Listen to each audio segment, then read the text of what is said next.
Out and About series. Today I'm just footering about with the drone and let you see behind the scenes what actually happens when I'm attempting to cycle and fly the drone, sometimes at the same time.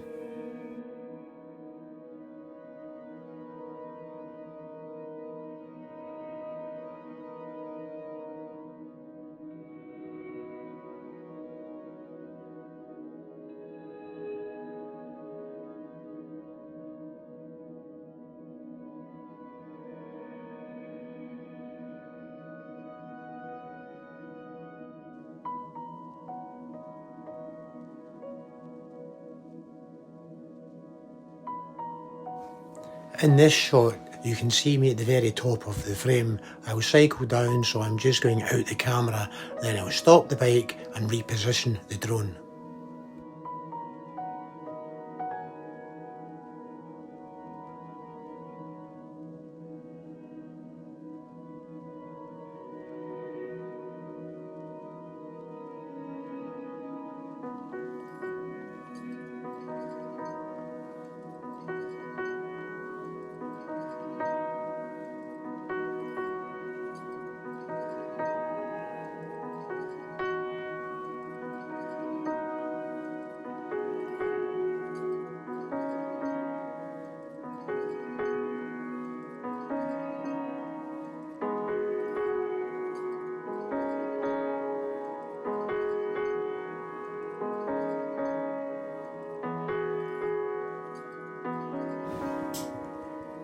Normally what you would see is me coming into the shot, travelling through the frame, then travelling back out the frame.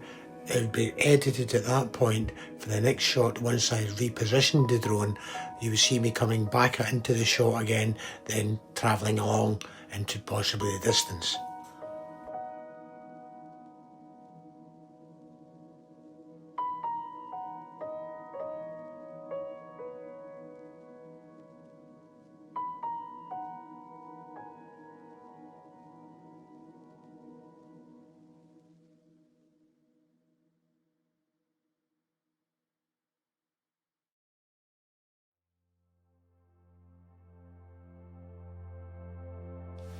In this shot, you see me flying the drone towards myself. Lower the drone down to a reasonable height so the camera can actually pick me up and use the tracking facility, and it should hopefully follow me along the track.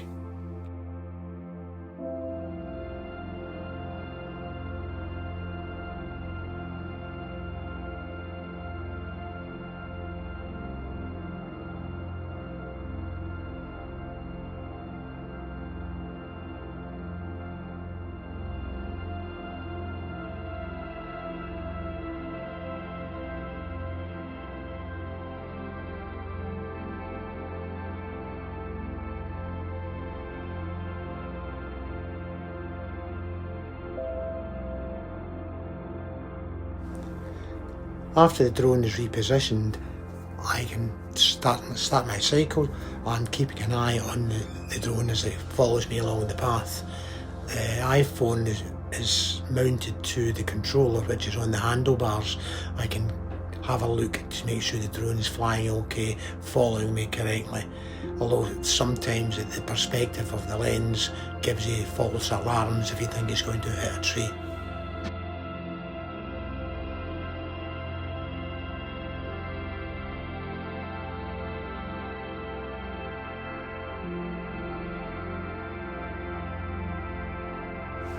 Although the drone does have an avoidance system in it, so far it's been very good, but I wouldn't rely on it 100%, particularly in the winter when the leaves are off the trees. It possibly wouldn't see the fine branches. In this shot you see me mounting the controller back onto the bike. What actually happened was I think the drone possibly saw some bushes in front of it as a hill in front started to rise, and it decided it would just stop and stop tracking, which is probably a good inbuilt safety mode. So I flew the drone towards me and remounted the controller on the bike and ready for the next shot. As you can see in this particular shot, the drone failed to follow me, but you only realise that once you've cycled a distance in front. You're cycling down the road, trying to hear the noise of the propellers behind you, but obviously looking at your screen as well and realising the drone isn't coming, so obviously I have to stop off the bike, controller off the bike, reposition the drone to start all again. In this shot, as the bike turns right, you can see the big tall bush on the right hand side, and you're just hoping that the drone actually sees it and moves off to the left or go over the top of it. Fingers crossed. Well, that turned out rather well. In the next shot, it's quite similar to one that the drone appeared to fail on. As the bike came along, in this case it turned to the left, there were a few bushes either side of the path and the track in front began to rise. Last time, for some reason, the drone seemed to fail at that point. As I said previously, I can only assume that the drone possibly saw something it didn't like and decided to offer for safety. In this shot, the drone has decided to stop, as it should do, and it should, in theory, start flying over the top of the fence as I move forward. I'm a bit apprehensive, obviously. In front I can see some telegraph wires, or telephone wires, or whatever you call them nowadays, so that might be the end of the flying in the drone. It certainly wouldn't see the cables running and probably crash into them. Obviously depending on what height the drone's flying at, it could be higher or lower, but we won't find out until we're nearer.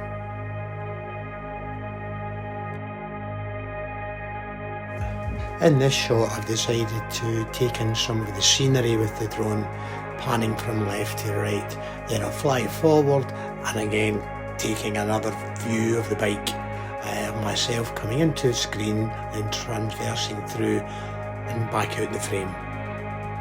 Out of interest, that's Loch Venator in front, so I will end up on the other side of the loch heading back to Callander.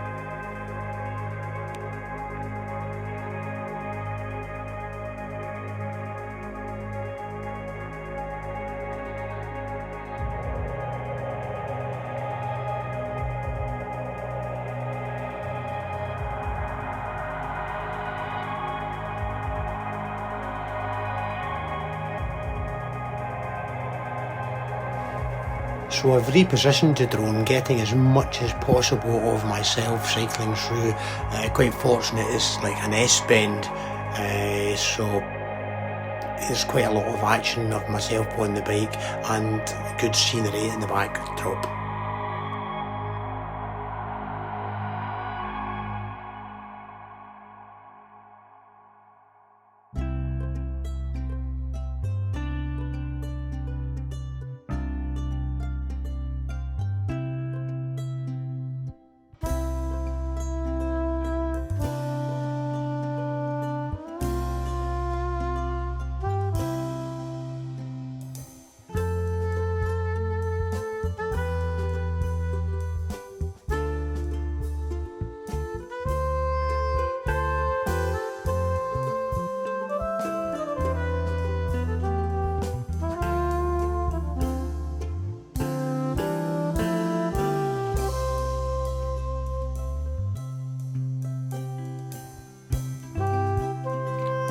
This is kind of self-explanatory.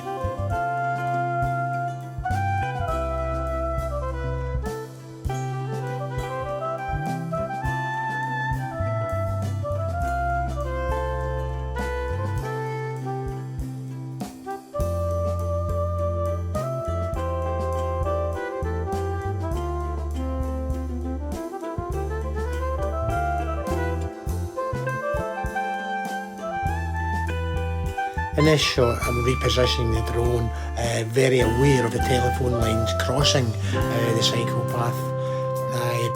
You can see where the time goes. That's what 9 minutes 35 seconds of filming just for this small bit. And once it's all been edited, you'll probably find it only about 2 minutes, 3 minutes long at the max. So it's quite a time-consuming thing to do, but I enjoy it.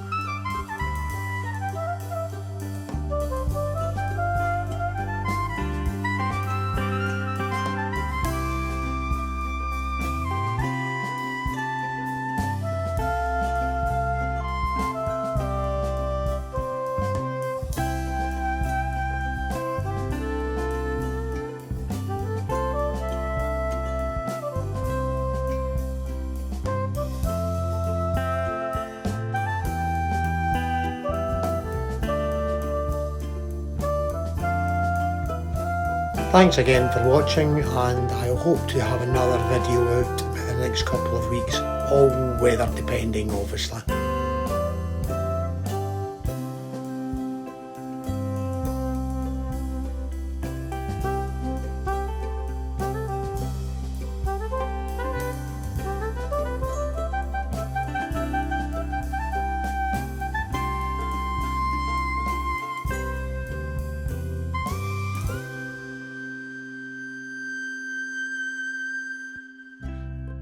This is the edited version of it.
Like the previous shot, I used the Ken Burns effect on him, so in actual fact you're zooming into a certain point on the photograph, that being myself obviously, to try and give the effect that everything was working okay.